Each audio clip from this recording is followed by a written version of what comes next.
Hello, everybody. It's so exciting to kick this off. My first artist talk, and it's an honor to be with Steven for the first one here. My name is Jill Ahlberg Yohe. I'm the curator of modern contemporary art at the Cafesjian Art Trust Museum, and we're celebrating the new exhibition called Abstraction and Ourselves. Steven, I'll talk about Steven in a little bit, but I just want to share that the gallery will be open. We'll talk for about 45 minutes. We want you to, pepper us with tons of good questions. And then we'll be in the gallery. We can be in the gallery for about a half an hour to enjoy it along with Steven. So thanks. It's so good to see everybody. Really appreciate you coming out on this fair evening. Welcome to Steven Yazzie. Steven J. Yazzie is a multidisciplinary artist working across painting, installation, video and film, photography, and community collaboration. Yazzie is a member of the Navajo Nation and a veteran of the Gulf War, serving honorably with the United States Marine Corps, and is also a descendant of a Navajo code talker, which maybe he'll talk about. Yazzie's notable exhibition include the National Gallery of Art, Museum of Modern Art, National Museum of the American Indian, Museum of Contemporary Art, Denver, National Gallery of Canada, Art Gallery of Ontario, Phoenix Art Museum, Scottsdale Museum of Contemporary Art, and the Tucson Museum of Art. Yazzie was the 2021-2022 Native Arts Artist in Residence at the Denver Art Museum, the 2022 Eiteljorg Contemporary Art Fellow, and was selected for the 2025 Sharjah Biennale. I never say that word right. Additionally, Yazzie was a founding member of Post Commodity, an indigenous art collective, and the co-founder of the Museum of Walking. He lives and works in Denver, Colorado. Please welcome Denver, Steven.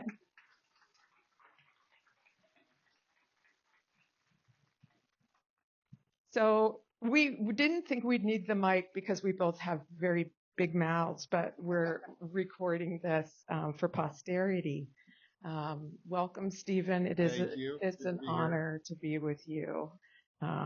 So many of you know that Steven is featured in our show, but many of you may not know about the range of work that you do. You do drawings, figurative painting, video works, photography, installations, and a lot of community-focused video work. And we'll jump into all of the different kinds of practices so we can understand your work and we can hear directly from you about your approaches and your life and your career. So we thought maybe starting with sketching and how did you start sketching as a key part of your practice? Well, first I want to thank you for the invitation. Thank you, and the museum. Um, it's great to be out here in your lovely city, and got to, cool down a little bit. We're warming up in Denver. If you don't know, it's getting hot there. And also, I want to thank Manny for the shirt tonight. I thought since I couldn't have my painting up behind me or around for the presentation, I would wear something that resembles the colors and the kind of the energy of the work that I'm doing. And Manny is, he's, the fashion guy around here. So Icon. But to get to drawing, so yeah, I come from a lot of different ways of making, and drawing, of course, for many of us in the arts is a kind of a foundational practice. I began drawing when I was really young. I grew up on the Navajo reservation and up in the northwestern region in the Arizona part of the reservation, in areas like Black Mesa and Lachee and Kayenta and Page, which is right outside of the res, but in that canyon land in that area. So I was there until my high school years and moved down to Phoenix. And then after Phoenix, I was in the service, as was mentioned. I was in the Marine Corps from '88 to '92, and during that time, I was actually drawing a lot.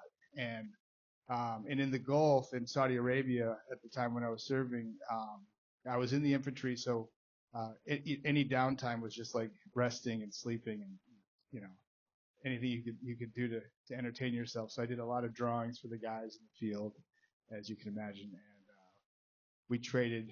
They would trade MREs or food, and for things. And I did a bunch of really bad tattoos, of course, for some guys in the unit. But after my service, I really just fell in love with drawing more. In fact, I was just thinking about this before we talked. I think I took 2 years, 4 semesters of the same life drawing class over and over. So I just love drawing, and the figure. And I started out as a figurative painter early on in the early '90s. So I've been painting and drawing for quite a while. Um, One of the things that I find so fascinating about your work is the kinetic nature of everything that you do. And could you talk a little bit about the kinetic sketching practices that you do? Was something in particular, or why you do sketch and um, take a boat ride, or sketch and bike, and all of that? So what Jill's referring to is a project, well, one particular project that involves this kind of kinetic, drawing or frenetic drawing is a project called Drawing and Driving, and it is a lot like it sounds. I started this project in 2006 at a residency at Skowhegan in Maine, and basically I created it began with a soapbox type vehicle that I attached an easel to, and I began drawing as I was descending or traversing through the terrain. And at the time when this project emerged, it was more of just like a fun thing to do at a residency, and everybody finds some side project to create or something that just happened, I think, organically at these kinds of things. But for me, it became a way to rethink or rethink drawing, what drawing could be, what it could mean, what's the relationship with the technology of travel and machine, what's the influence of that on the mark making, how much of the gesture is from me and how much of it is informed by the travel. But it became a project I've carried into now drifting. I have a raft that I paint on, and so I float through rivers in Colorado and into Utah, and I'm painting the landscape, and for me, it's like body through motion. It's the being present in kind of the immediacy of trying to capture something or the essence of something, that's passing by. It speaks a lot to kind of the speed of our culture, of technology, and also, I'm working or drawing or painting in areas when I'm doing like this. It's kind of plein air work, but in a different way.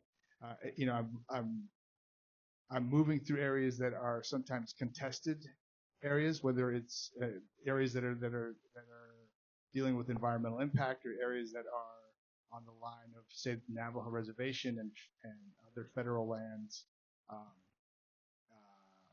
but yeah, so drawing now for me, when I'm just drawing and I'm driving or I'm drifting, has become something a little bit different. And then drawing becomes, I'm still sketching in other ways too. But yeah, that's the kind of the crazy work that I do with drawing. Amazing. Um, Many others don't know that you're a founding member of Post Commodity, which is a collective, arts collective that was kind of a vanguard moment in Native American art, where it was the incorporation of sound and large installation works. And I wanted to know what particular work or piece you liked the most when you were working with Post Commodity. So yeah, Post Commodity was like a step into a little bit more kind of conceptual work and collaborating with other indigenous artists. And I'm one of 3 founding members. Kate Twist and Nathan Young and myself had started this collective back in Phoenix, and also Nathan was in Oklahoma, so there was a lot of like travel back and forth for some things. Eventually, another artist, Raven Chacon, joined, and all 3 of those artists in particular we're already working with sound in noise, kind of in the noise space or experimental sound. And we all also brought different ways of knowing, I guess, from tribal perspectives. And we also had different skill sets. I came from painting and drawing, as mentioned, and I was also becoming more familiar with building installations and creating kind of these experiential spaces. And Nathan was a filmmaker and also shooting video. Cade was also sound artist and shooting video. And Cade, one of the other artists, he was in telecommunications policy also, so he was working, in another field and space altogether, but bringing kind of his strategies of grant, it helped with grant writing and kind of the language of the collective at the time.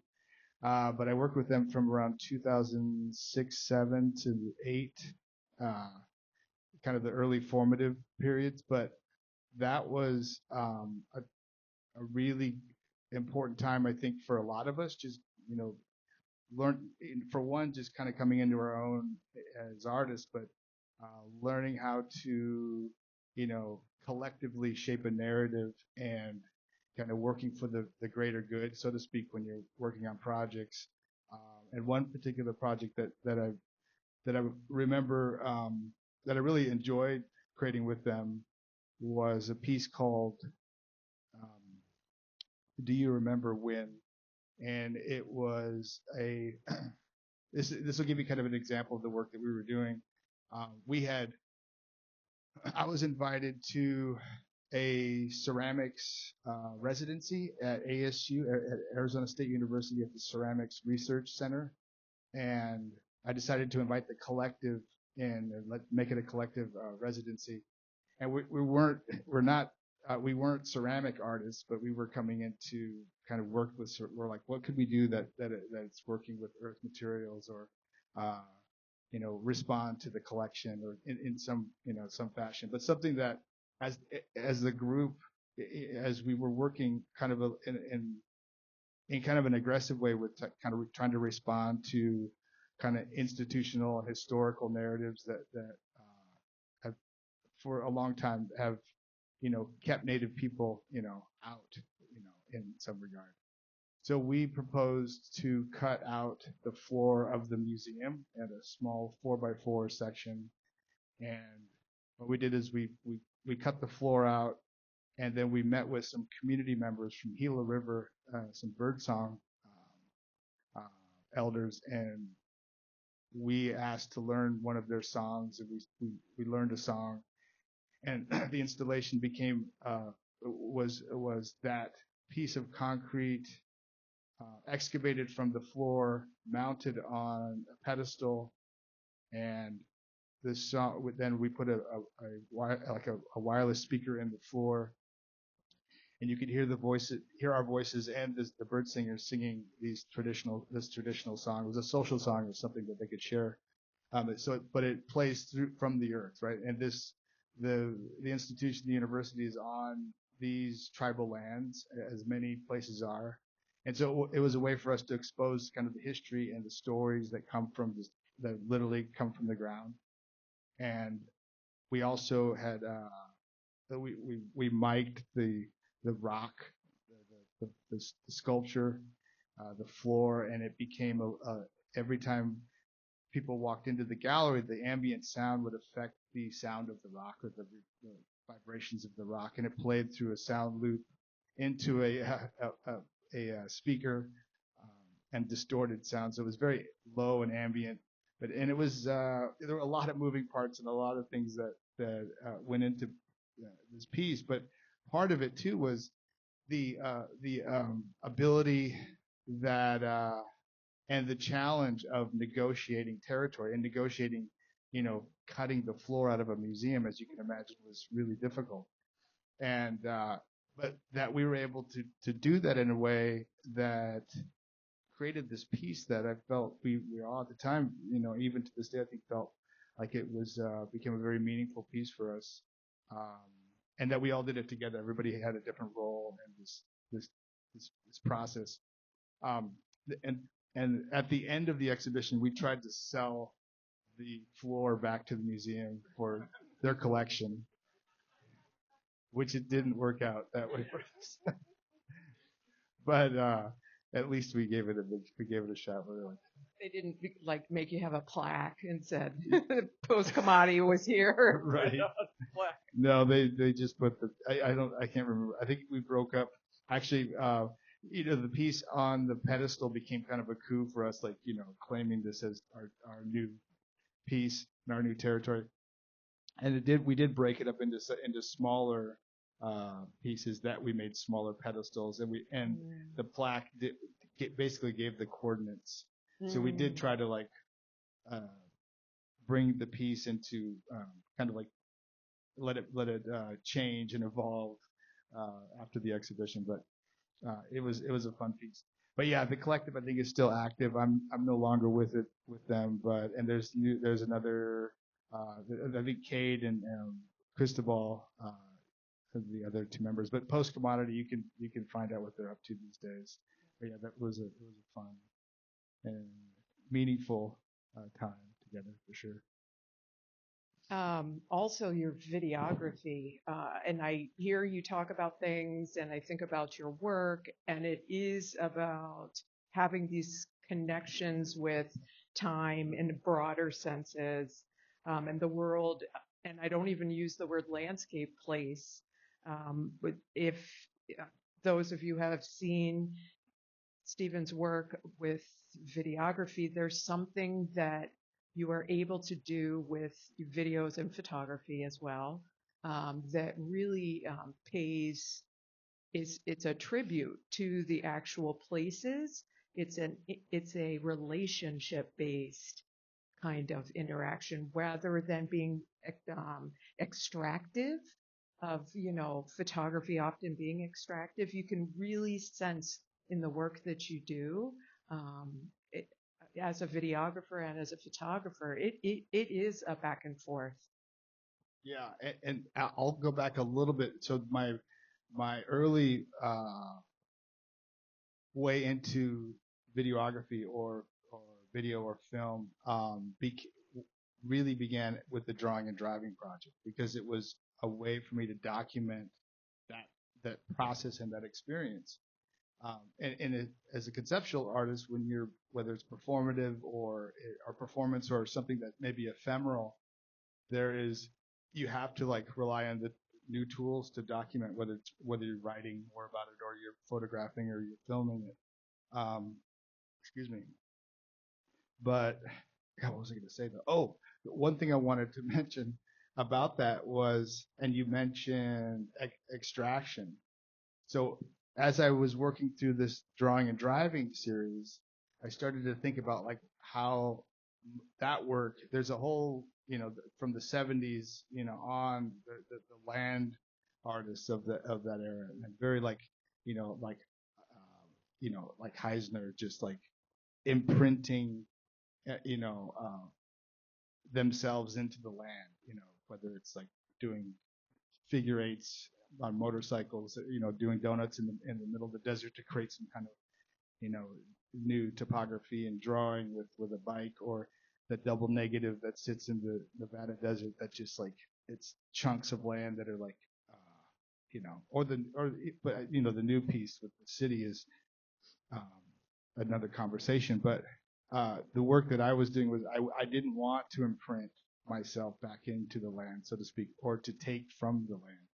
So the first iteration of the drawing vehicle was, because it was based off of a soapbox design and gravity, I wasn't using a motor. It was just like, descending down the hill with gravity. Now I have the other bikes, or the versions I have, are a recumbent bike, which is sitting down when you're pedaling. So all the work like that, I want it to be light, like just a light touch in the land, and where there's a soft exchange, or a rattling of the bike going through the desert, or down a hill. But yeah, with the video work, from the post commodity time, it really pushed me to, start using video more. I've had couple multi-channel video installations. A lot of the video that I do now or working on now is, I'm looking back. Lately, it's been looking back at and traveling back to the reservation and to areas that I grew up in to really kind of reassess or understand again these areas that were important to me as a child and culturally kind of bound to in a lot of ways, but also what do they mean to me now, and what's the history of myself within this place, and how can I also acknowledge kind of the cultural history and landscape that exists in a way that I lean more toward kind of poetic witnessing, in the documentation. So while a lot of it is long meditative views into the landscape, uh, some of it is manipulated in a way that, I hope touches on something enigmatic, something mysterious, something that may be esoteric, that's specific to like Navajo or Laguna knowledge, something that can be shared, like in an installation with the public, but then also sometimes there's something that we've talked about, which you hold on for the community or something that's specific for your family. Um, but yeah, I shoot video too. And the last video project, that transitions really well. And we'll get to painting, don't worry. Is your incredible community-based photography and videography that you've done for the Heard Museum, for the Denver Art Museum, for the most recent reinstallation at Denver Art Museum. It is truly extraordinary. And I think of you as an artist curator in that sense. You're creating these opportunities for collaborative-based curatorial approaches, and that was with Dakota Haska at Denver Art Museum. You partnered with her, and it was this broader understanding of who is the community in Denver, what are the native traditional territories, and your approach to doing your videography in the locations and with people brings the voices and perspectives and the aesthetic feelings in so many ways that I don't see in many other art museums. And I just think it's quite striking that you're able to do that. You're kind of like archivist, curator, artist, community member, and you do all of those roles at one time with those projects. Did you want to talk about that at all, or? Yeah, no, I have the traditional art practice, painting in the studio, drawing and driving, shooting video doing typical things that you might imagine. So as a multidisciplinary practice, part of what I find, some deep value in is really maintaining and nurturing these relationships with museums and institutions. And the two that come to mind, and one that you mentioned is Denver, where I live now. And I've lived in Denver for about 8 years. Prior to that, I was in Phoenix. And in Phoenix, I worked with the Heard Museum a lot. And I've been working with them, I think, for about 9 years. And in the capacity of a video producer for their programs, their community outreach programs. And one in particular is with this friend of mine who's been that's running this program and really developed it, Marcus Mananurkit. And he has this project that he invites me to come film and document. And there's a lot of things that happen in the process and then the outcomes that are varied. And I'll talk about the two, one at the Heard Museum and the one at Denver. But at the Heard, for the last 9 years, we've been meeting in different communities, and the Heard Museum hosts a master workshop with different indigenous communities in their land.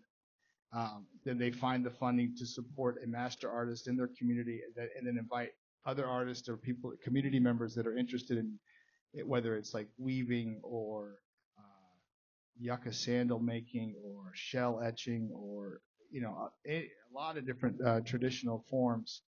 And what's great about it is I get to work in support of this program, and I get to meet and kind of be in community with these folks. Uh, and the outcomes are just incredible for me because it's just I'm archiving and I'm sharing, and I also get to and all this footage that I shoot is made available to the community. So anything I shoot, it's like the entirety of it is given to them if they want it, and most of them do. And I have edited forms that I do for the museum that go into their continued programming. Um, and in a way, that's a little bit of my community service, or my staying connected with the native communities. Um, the one cool kind of byproduct of that, which we hadn't talked about, is I was so for like many of the interviews that I do, like a talking head. If you've seen like a documentary, it's someone, their name and background is on the on the screen, and they're telling their story. Well, for a lot of times, I'll run interviews with folks, and we'll sit and talk for like 30 minutes or 45 minutes, and I only need 2 minutes of edited content. So I have this a deep archive of all of these other parts of the story that maybe the job didn't need, but over time I've collected them, and most recently at an exhibition at the Museum of Contemporary Art in Denver, I was able to use some of those voices in an installation. So I was able to use some of that material and bring the voices actually are part of I have a piece called Elders, and it looks like a giant fallen tree, dead tree, and which it is. It's dead parts of about 12 different species of tree that have been reconstructed to look like one form, and it goes together like a Lego set, so it breaks down really small. Well, at least smaller than 16 feet. And then there's voices from elders that I've edited together that are telling stories of land and community and connection to place, and it plays over the top of the tree. We haven't talked about that piece yet, but that's kind of the maybe a byproduct or another way that I move that material that may be used for commercial use in one application, and I'm able to pull it into like an installation form. The other work at Denver, at the Denver Art Museum, is I also I've worked with them on there was some renovation on the North Tower of one of their museums, one of their buildings. And so I got to meet with a number of community members that have work in the exhibition, and also, and Diani being one, we work together on just telling their story. So they're within the exhibition space. I get to contribute some of the video stories and moments that are happening that give a deeper context or a richer context to the shows and to the work that they're showing. And then the last thing I'll say about the video, like how the video and the museum relationship works sometimes, is I was invited to be after the renovation, they reopened the buildings, and I got to be an artist in residence there. And the project that I pitched, since I was kind of heavy with filmmaking at the time, was a community film project called Knowing You Denver. And I was able to create this project through 4 focus groups that each focus group had at least one Native person in the conversation. And we created a short film based off of everything that was shared. So none of my words were used, none of my there was no outside information. Everything came from the audio transcriptions that were contextualized in a poetic script that then we invited the community members that participated in the focus groups and their friends to reenact scenes from the focus group conversations. So there's a film. It's on my website. It's called Knowing You Denver, but it was a really amazing way to like to hear, to acknowledge, and to kind of bring the community stories and reactions to life. And some of it was hard stuff to to hear and to try to and that people were committed and volunteered their time to put this help create this short film. So if you ever see the film, it's all and there's text and documentation about it, but so it exists online, but it also existed as a 2-channel installation and a single channel, which was just on a screen in the gallery for about 8 months. But it was all community based and all community who were a part of it. It's just so beautiful because it's with existing collection at the Denver Art Museum. Um, so we'll now head to paintings. I'll just share that I learned about Steven's work, I don't know how many years ago, but it's just so captivating. It was all figurative. So abstraction is such a recent phenomenon for you, which is extraordinary. We can learn about that. But these absolutely crisp lines of figurative work in which you place, in many cases, coyote in domestic spaces, and you assert many different overlapping narratives. So one that I personally love is Death of the Curator. And it's in a gallery space, and that's a series.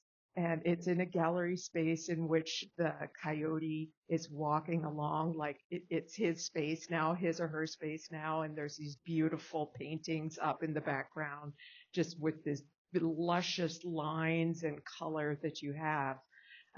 So yeah, do you want to talk about your beautiful figurative work? So the Coyote is a really good place to start to work from because it's been an ongoing series since about 2008, 2009, and some of you will likely remember the housing market collapse and all that. And I'm living in Phoenix, and in the West, we really got hit hard.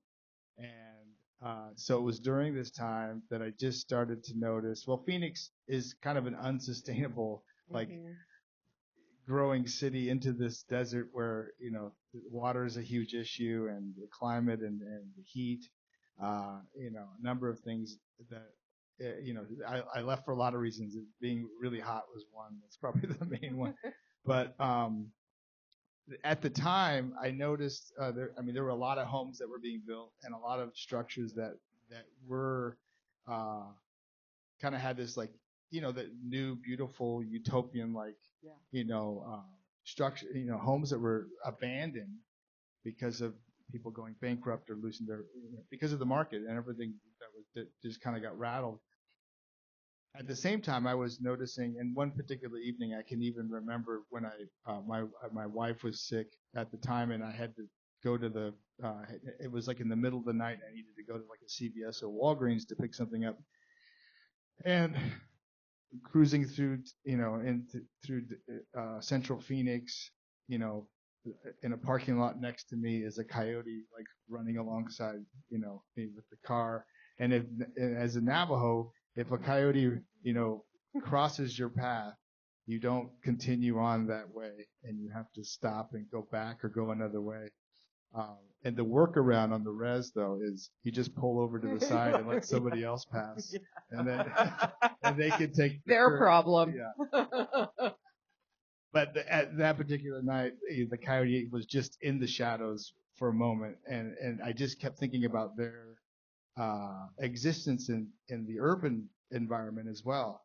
And so, in thinking about them both as an instigator or a form of transgression or transgressor from a cultural perspective for Navajo and for Dene, the coyote is one that pushes the social norm, right? And it's like the Hopi clown, or it's a lot of cultures have it, but it's coyote is an important part of of who we are, and a reflection of our morality sometimes. But and also but then so that's from one perspective, and then the other is that coyote is a creature of great adaptation. They've been on the kind of the they've they evolve and grow right along civilization. There's a symbiotic kind of relationship. So they're with us, and have been for a long time. So I just thought it was a really, great character to bring into the painting. So there's a whole series of work, the Coyote series, which has gone dormant at times, and I've just brought it back a little bit in the last year or so, maybe 2 years.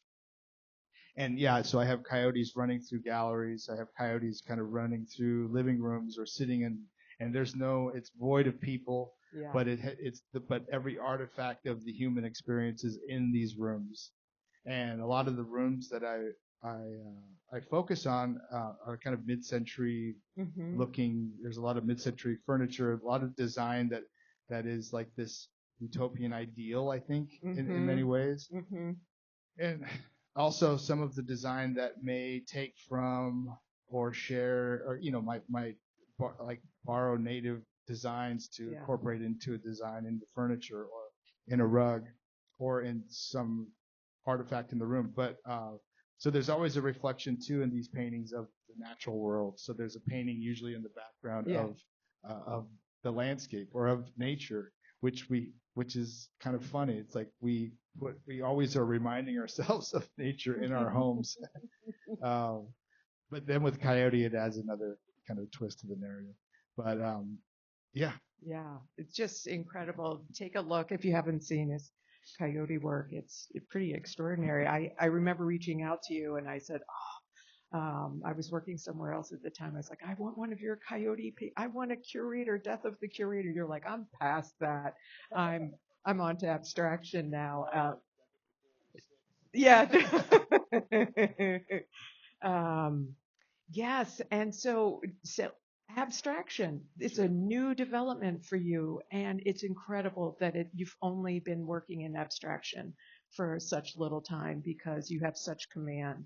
Um, and I see such the history of all of the different things that you do planted in the piece that is actually on view now. All of those kinds of stories of land, of connection, of chaos and order. You talk about that a lot.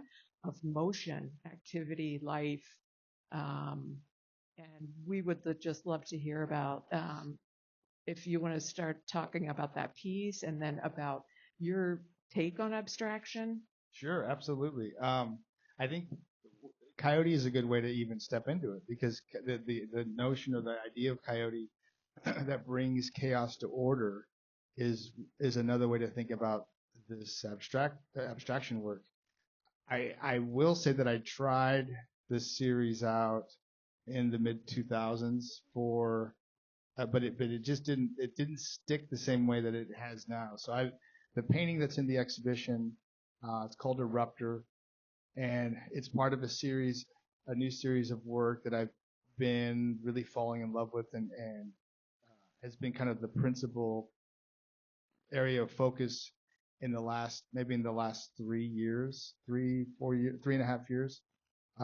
Among other things, I'm getting into some ceramics too, and still shooting video and all that. But the abstraction or the kind of the way into it, this work begins through a process of meandering and intentional meandering. I have tools and rules I give myself. There's a series of patterns that I redo organically. They're never the same. They become these motifs within the work. There's a process of making mistakes to move to the next phase of the painting to resolve those mistakes. And in the process, these landforms have begun to emerge. And they're not any particular place. And I consider them a place, a non-place. Mm-hmm. And I also have been thinking about them. I mentioned, or I refer to them sometimes as hallucinogenic abstraction. Like your shirt? Like Manny's shirt. Like Manny's shirt. But in a way, so for me, that using that term, it's more about responding to abstraction less as the formal kind of language of abstraction that we've begun to understand over the, since I would say like early 20th century that things really started to kick off in terms of like Western art, um, but more uh, in a way that looks at abstraction, how it's maybe it's been here for a long time, maybe in a nonlinear way, say through ceremony or through through an indigenous lens. I think that, abstraction is just part of, it's integrated into, kind of who we are in different ways, with a sand painting or it's even in weaving, but in a lot of different nonlinear forms. And I remember, did you want to talk about, I thought it was quite beautiful, you were talking about your approach in contrast to Kandinsky, who is regarded before Himmelhoff Klint was, found that these earlier forms of Western abstraction. And you thought about his approach and what he was doing and what freedom he was able to achieve through abstraction and his point of view, and how yours both recognizes that but is quite different in terms of your approach to abstraction. Do you want to talk about that a little bit? Yeah, I think with Kandinsky, he was really about looking at the self, the internal self, and there's a sense of spirituality that was trying to be understood and achieved, and what's the relationship to, an artist were trying to visualize memory or presence or spirit, and in a way I I may kind of do that, but I try to lean on or think about things like um, the philosophy of wind for Navajo. So for Dene, wind, the concept of wind, uh, uh, Nilchi, is um, there's outer wind and there's inner wind, and the inner wind is the wind that gives us breath. It gives us the ability to think, to plan. The outer wind is the atmospheric wind. It's that energy and that movement that goes through the land. And trying to acknowledge being a part of both of those things is also touches on this other philosophy of Hojo, which is, in its simplest terms, is kind of like walk with, or, it's like this acknowledgement of beauty or living in beauty.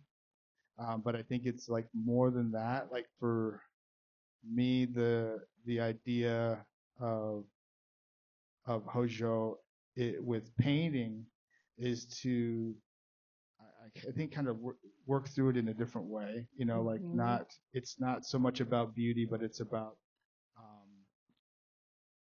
you're kind of walking with it or through it, Yeah. and you're acknowledging it. So in the process of this painting, so the work that I'm doing with painting, it's like I'm thinking about natural forms and I'm looking at nature, or I'm imagining the movement of wind and the movement of transformation, how nature is always in flux, and how do I capture that in a static plane, but how do I capture that in a way that um, that gives you this feeling of transformation, of the movement in the earth, and something that feels like a rock, or is it a canyon or a mountain, but it's also, is it coming together or breaking apart? And I feel like uh, leaving that for, or creating that for myself and for the viewer, it's like becomes, it kind of has this like life of its own, and there's an excitement in it, and it really, but I try to lean on a little bit on a lot of different ways of thinking about abstraction, especially from, there's, plenty that's been written about it, but for me, I feel maybe as I'm getting older, leaning more into the spirituality in a different sense. Yeah. And you can definitely see it too in the work.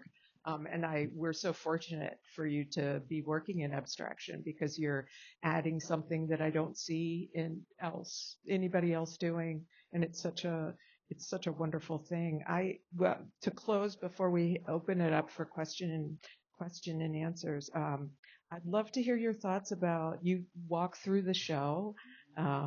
And I'd love to hear your thoughts about the show and also your thoughts about, because this is, the first show where it's paintings and glass and conversation about abstraction, which is pretty new, and you don't usually see that in art museums. I'd love to hear your thoughts about that. Well, I think there's a couple pieces. There's, and I'm forgetting the names of the artists, but the forms, the glass forms that are undulating, or like there's a floral, the red kind of floral form. Yeah, by Toots. By Toots. Toots.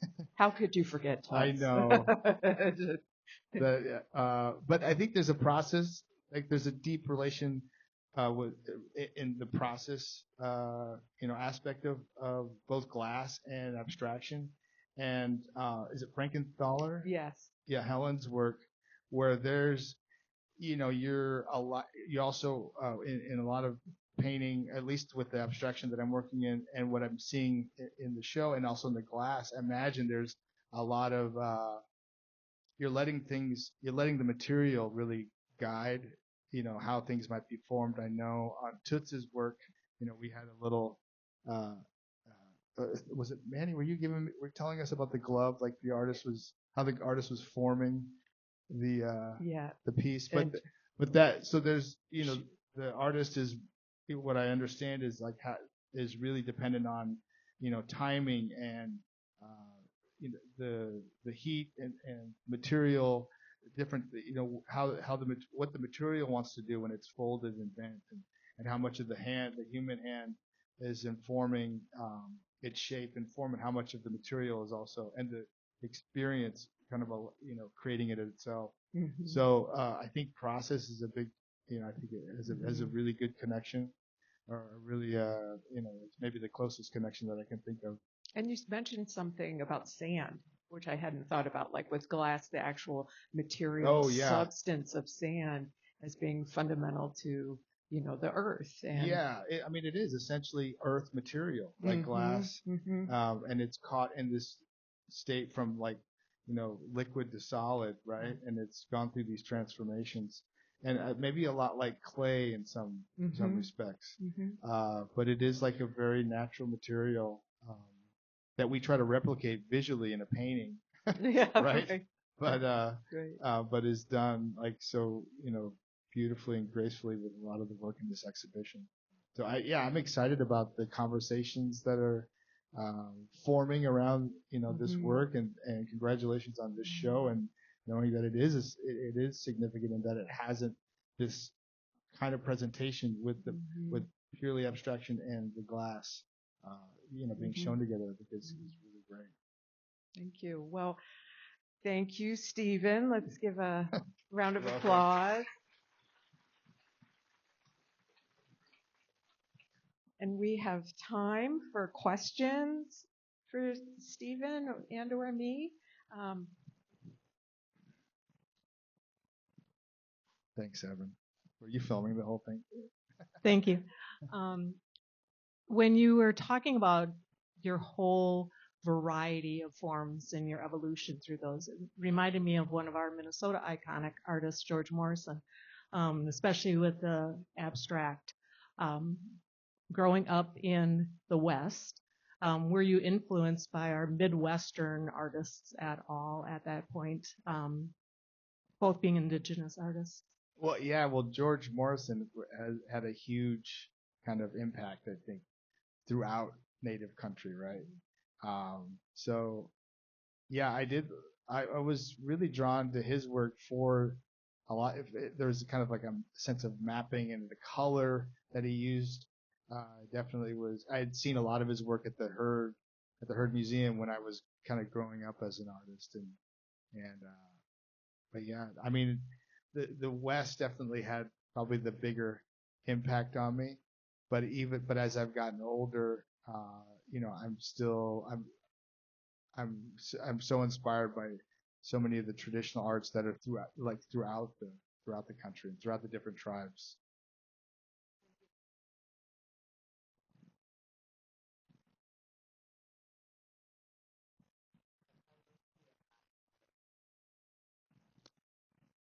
Oh yeah.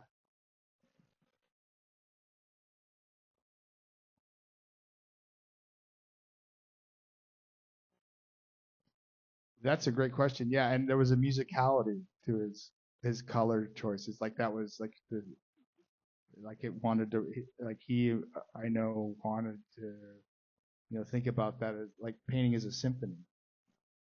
But so yeah, with the colors that I'm using, I also allow there's I don't necessarily think about color as like in its symbolic form with painting that I'm doing, but I think about it um, in kind of like I do think about the feeling of color, like whether it's blue or red, and knowing that I want to like lean heavier into a certain palette for different paintings, but at the same time, part of my rules for the series is to allow the color to I'll shift back and forth. That's why I was so drawn to the shirt. But there is something about like in the same way that I'm allowing or leaning into instinct with the mark making, so am I with the color choices and the way the color, where I'll see relationships that work, and I'll see things that just want to like, oh, I need to change it to this palette here. I'll move into this direction here. But with no, like I'm not thinking about it really symbolically like maybe Kandinsky was, but I am aware of like what colors evoke, and but I have no hard line on why I use the colors I use, other than I just fall in love with certain colors, and I just love colors. So Hi, Steve. Can you please explain the conceptual process of drawing and painting, or drawing and hiking? Kind of the concept, how the process is, and also talk a bit about the Museum of Walking. sure, and you're talking about the drawing and driving. Yeah. Yes. Yes. Well, the process of it is really it's pretty straightforward. I like to identify areas that have some kind of significance that will and when you're kind of drawing and driving through the land, there's an impossible. It's great because it's impossible to capture anything. And I'm coming from representational, that forced me to like think about what is the image that I'm making, and how important is it that it's an image of something, or or it's more process connected. But I mean, in terms of conceptually, it falls on a couple. I mean, it just hits a lot of different lines or chords for me in terms of its relationship to the land, the movement, how it's informed with the vehicle of the bouncing. So how do you do it? So do you go driving and then you stop and draw, or it's like you have a score? You have a certain rules to do that? Yes. I only draw while I'm in motion is one rule, and then it's usually like if I get to a point where I've filled the page up enough, I'll stop. I'm like, I think the drawing's done. I have to stop, but I start. But it's I have an array of pencils, and sometimes I have water-based pencils, and I'll sometimes bring water, or I'll spit on on the paper and kind of smudge the marks if I want that. But it's just like anything. He's just sitting down and beginning to draw or paint something. You have your easel and you have your materials, and you just do it. I'm just doing it while I'm moving. But yeah, you can find, and there's a lot of video on the website with that process. And then there was another question. Oh, the Museum of Walking. Yeah, the Museum of Walking. I started the museum walking with a friend, Angela Ellsworth, who's really the director and the force behind it. Angela Ellsworth is an artist based out of Phoenix and Tempe, and she was at the time. She's now in Santa Fe, New Mexico, and she is. We were thinking about the museum space as what is the museum? What is a museum space? Does it have to be, you know, a brick and mortar? Could it be an itinerant, place that that is experienced through the land? Could it be nomadic? Could it be, so a lot of different things. But walking is, and the idea of like body through body through space, um, was really kind of what inspired that too. So a lot of the so I helped kind of establish the idea of this place, non-place, and then Angela's really kind of taken it, from there. But it's been a really cool project.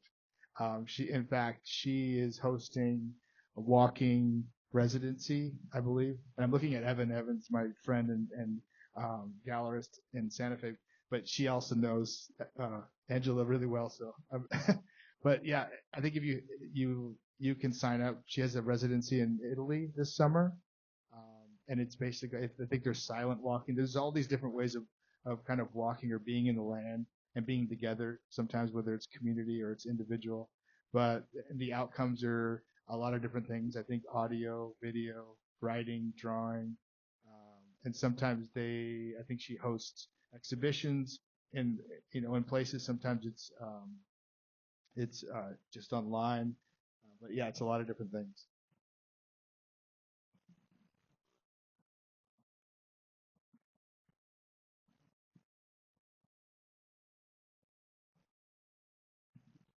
So this lady to my left took my George Morrison question. So I do have a question though. My wife and I go to Arizona as often as we can, Phoenix and Sedona. Where can we find several of your pieces that are in either one of those cities besides the Herd? And have you done any outdoor commissions? Well, you could go. I have there's a collection of drawing and driving work and video at the Phoenix Art Museum. And the Herd, of course, has, and that one thing that I didn't mention earlier was I would love for it to find a life again. So in 2000, I did a mural called Fear of a Red Planet, and I painted it on canvas that was adhered to the wall, and it's 180 feet by about 7-8 feet. It took me like 6 months to paint, and it was at the time it was in a gallery called the Ullman Learning Center, and it was a gallery that represented 22 federally recognized tribes in Arizona. And it's in their collection still. So when they redesigned the museum or that space, we were able to take all those panels off. There's 13, I believe, and it's in the collection. The Herd has a number of works. There's a bunch of coyote work and I think a couple portraits. The Denver Art Museum would have some things, but nothing. I don't have anything in Sedona or Scottsdale, other than I had a show last summer, at the Scottsdale Museum of Contemporary Art.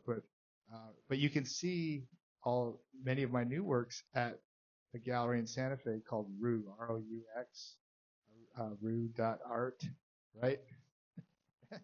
And my follow-up question was, I think you answered it. What's your largest work, and how long did it take? And I think that was that piece. That's probably it. Yeah. Thanks. I was reading your mind.